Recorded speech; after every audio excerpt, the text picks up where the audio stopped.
হত্যার বিরোধী লড়াই এবং গ্রেপ্তার করা হয়েছে তাদেরকে উপস্থিতি সকলকে জানাই দোষীদের ফাঁসিতে ঝুলিয়ে প্রতিরোধ হিসাবে আমরা সেই সাথে এই শহীদ হত্যার ঘটনার সাথে সব এটা তোমরা যদি না করি আমরা সবাই জানি আজকে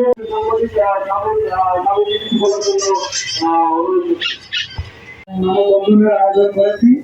সকল সহকর্মী ভাই বোনকে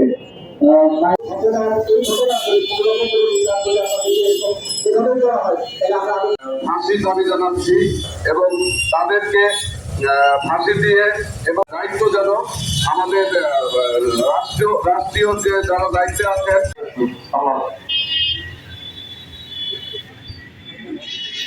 আমাদের মোর্শেদ ভাই